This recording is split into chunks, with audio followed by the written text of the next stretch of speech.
Hello everyone, कैसे हैं आप सब। आई होप आप सब अच्छे होंगे। So I am narrator Divya Rajput. Welcome to all of you in new video. So guys, आज की इस वीडियो में हम डिस्कस करेंगे जॉन मिल्टन की एक पोइम जिसका नाम है ऑन हिज ब्लाइंडनेस। और इस पोइम को सोनेट नंबर 19 के नाम से भी जाना जाता है। और दूसरा इस पोइम का नाम है when I consider how my light is spend.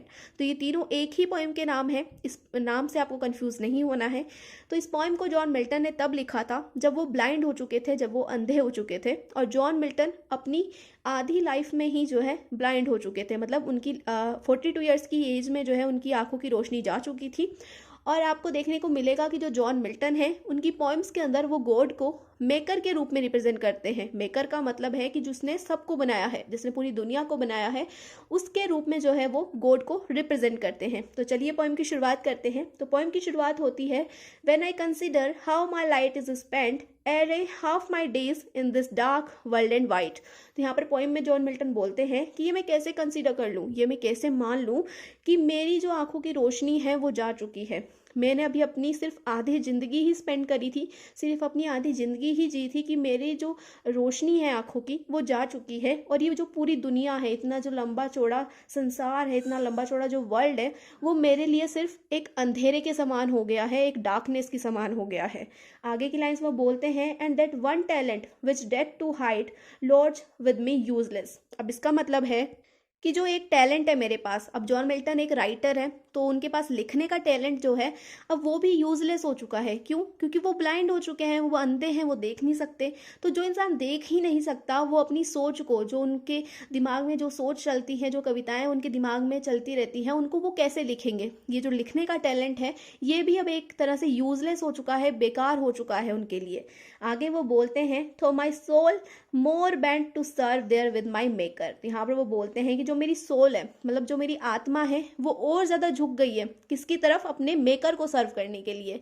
अब यहाँ पर मेकर जो है गॉड को बोला गया है। तो इस लाइन में वो बोलते हैं कि जो मेरी आत्मा है वो चाहती है अपने गॉड को सर्व करना, मतलब मैं अपने भगवान के लिए, अपने जो मेकर हैं उनके लिए कुछ करना चाहता हूँ और मेरी आत्मा उनके लिए कुछ करना चाहती है।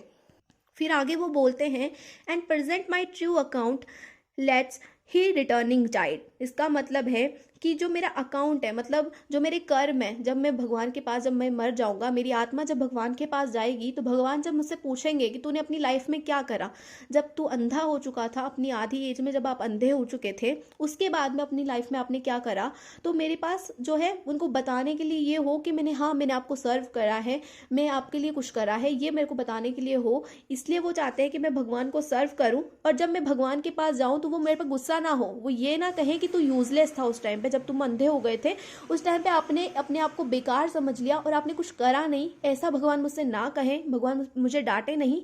इसलिए जो है मैं भगवान के लिए कुछ करना चाहता हूँ, मैं अपने आप के लिए कुछ करना चाहता हूँ।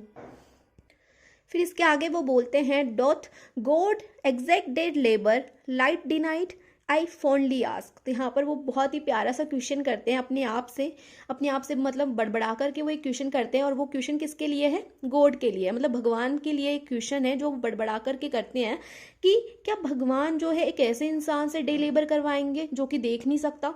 डिनाइड का मतलब है जो कि अंधा है। तो यहाँ पर बोल रहे हैं कि भगवान क्या ऐसे इंसान से लेबर करवाएंगे, एक ऐसे इंसान से मजदूरी करवाएंगे जो कि अंधा है। अब अंधा उन्होंने किसको बोला है? अपने आप को बोला है कि क्या भगवान एक ऐसे इंसान से मजदूरी करवाना चाहेंगे जो अंधा है, मतलब जो मेरी तरह अंधा है, क्या उससे भी भगवान मजदूरी करवाएंगे? अभी ऊपर ही लाइन में उन्होंने क्या बोला था कि मैं चाहता हूँ कि मैं भगवान के लिए सर्व करूँ, भगवान के लिए कुछ करूँ, है ना। अब नीचे वो बोल रहे हैं कि क्या भगवान चाहेंगे कि मैं उनके लिए सर्व करूँ, मतलब एक इंसान से सर्व करवाना चाहेंगे जो कि अंधा है, जो कुछ कर नहीं सकता। मैंने ये बहुत प्यारा सा क्वेश्चन उनसे पूछा है, ऐसे वो बोलते हैं। अब आगे जो है वो बोलते हैं लाइंस में but patience to prevent that murmur soon replies God doth not need. तो अब वो बोलते हैं कि ये जो मैंने क्वेश्चन है अपने आप से करा था, मैं अपने मुंह में ही बड़बड़ा रहा था ये क्वेश्चन, तभी पेशेंस ने मुझे रिप्लाई करा। पेशेंस का मतलब है धैर्य। अब धैर्य तो किसी को रिप्लाई नहीं कर सकता। तो आपको देखने को मिलेगा कि जो जॉन मिल्टन है उनकी पोइम्स के अंदर वो जो है पेशेंस को भी एक इंसान मान रहे हैं। जैसे कि अगर हम रिस्पेक्ट को इंसान मान लें, जैसे कि हम लव को इंसान मान लें, लेकिन ये इंसान तो नहीं है ना, ये तो हमारे इमोशंस है। वैसे ही पेशेंस भी हमारे एक नेचर है ना, एक ह्यूमन बीइंग का नेचर है पेशेंस भी। अब धैर्य कोई रखता है तो ये तो एक नेचर है। तो यहाँ पर वो बोलते हैं कि मेरे को पेशेंस ने रिप्लाई करा। इसका मतलब क्या है कि वो पेशेंस को भी क्या मान रहे हैं? एक इंसान मान रहे हैं।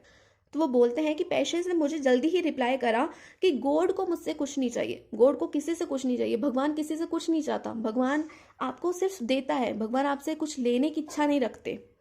फिर आगे की लाइन्स में वो बोलते हैं either man work on his own gifts. तो यहाँ पर वो बोल रहे हैं कि जो इंसान होता है वो अपने लिए करता है, जो कुछ भी वो लाइफ के अंदर कर रहा है, जो जितनी भी मेहनत वो कर रहा है वो सिर्फ अपने लिए कर रहा है, और हिज ऑन गिफ्ट्स, इसका मतलब है कि अपने बच्चों के लिए कर रहा है, अपने लिए कर रहा है और अपने बच्चों के लिए कर रहा है। अब गिफ्ट्स का मतलब यहाँ पर हो सकता है कि बच्चे, अब इंसान के जो बच्चे होते हैं उनके लिए वो कुछ कर रहा है, अपने बच्चों के लिए कुछ करता है, जिंदगी भर जो वो कमाता है, जो भी अर्न करता है वो किसी ना किसी के लिए करता है, अपने लिए करता है या फिर अपने रिलेटिव्स के लिए करता है। इससे तो भगवान को कोई भी एक्सपेक्टेशंस नहीं है, भगवान तो उससे कुछ नहीं मांगता। फिर आगे वो बोलते हैं who best bear his mild yoke they serve him best his state. अब यहाँ पर इसका मतलब है, अब योक जो है, योक एक तरह से जो बेल के ऊपर, जब बेल खेत के अंदर जुताई करते हैं उस टाइम पे जो है उनके ऊपर जो है एक लकड़ी रखी जाती है, उसको जो है योक बोलते हैं। आप जो है नीचे स्क्रीन के ऊपर एक फोटो भी देख रहे होंगे, तो योक का मतलब ये लकड़ी होती है। तो बोलते हैं कि भगवान सिर्फ उसी की मदद करता है जब जो इंसान कोई भी प्रॉब्लम आ जाए उसकी लाइफ में, तब भी वो अगर मेहनत करना नहीं छोड़ता तभी उस इंसान की जो है भगवान मदद करते हैं। जैसे कि योग का मतलब यहाँ पर ये है कि बेल के ऊपर जब आप रस्सी भी रख देते हो, जब वो लकड़ी भी आप रख देते हो, तब भी वो चलता रहता है, तब भी वो रुकता नहीं है। तो भगवान भी ऐसे ही इंसान की मदद करता है जो कभी रुकता नहीं है, चाहे कोई भी सिचुएशन आ जाए, चाहे कोई भी प्रॉब्लम उसकी लाइफ में आ जाए, अगर वो निरंतर प्रयत्न कर रहा है, निरंतर जो है कुछ कर रहा है, तो भगवान भी उसी की मदद करते हैं। अब हिंदी में कहावत है जैसे कि भगवान भी उसकी मदद करता है जो अपनी मदद खुद करता है। तो ये कहावत जो है इसके ऊपर अच्छे से फिट बैठ रही है, इसलिए मैंने यहाँ पे बोल दी है। अब आगे जो बोलते हैं is kindly thousand of its binding speed and poet over land and ocean without rest. यहाँ पर वो बोलते हैं कि भगवान के पास तो बहुत सारे लोग हैं। अब किंगली का मतलब है कि वो एक तरह से राजा है, भगवान जो है वो राजा की तरह है, एक लॉर्ड की तरह है। उनके पास तो बहुत सारे लोग हैं जो उनके लिए कुछ कर रहे हैं, है ना। अब इंसान तो बहुत सारे उनके पास तो बहुत सारे सर्वेंट्स हैं जो कि उनके लिए कुछ कर रहे हैं। यहाँ पर बहुत से लोग हैं जो ट्रेवल करते हैं, पोस्ट का मतलब है यहाँ पर ट्रेवल करना। बहुत से लोग हैं जो ट्रेवल करते हैं, ओशियंस के ऊपर से ट्रेवल कर रहे हैं, जो कि लैंड के ऊपर से ट्रेवल कर रहे हैं विदाउट रेस्ट के, बिना रेस्ट करे, बिना जो है आराम करे। कितने ही लोग हैं जो निरंतर चल रहे हैं, ओशियंस के ऊपर से, समुद्र के ऊपर से चल रहे हैं, चाहे वो जमीन के ऊपर से चल रहे हैं, विदाउट रेस्ट के जो लोग चल रहे हैं, भगवान तो उनकी भी हेल्प करता है, भगवान तो उनके लिए भी सर्व करता है ना। भगवान तो हर किसी के लिए सर्व करते हैं। They also serve who only stand and wait.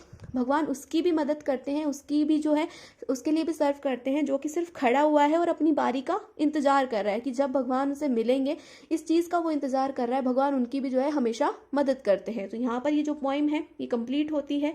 I hope आपको मेरा एक्सप्लेनेशन अच्छा लगा हो, और अगर वीडियो अच्छी लगी है तो वीडियो को लाइक करना, चैनल को सब्सक्राइब करना बिल्कुल भी मत भूलना। और एक इंपॉर्टेंट बात, अगर आप चाहते हैं कि मैं कोई और पोइम का एक्सप्लेनेशन करूँ तो उस पोइम का नाम और पोइट का नाम आप मुझे कॉमेंट सेक्शन में कॉमेंट कर सकते हैं, मैं उसके ऊपर भी ज़रूर वीडियो बनाऊंगी। तो मिलते हैं नेक्स्ट वीडियो में, तब तक के लिए बाय बाय, टेक केयर।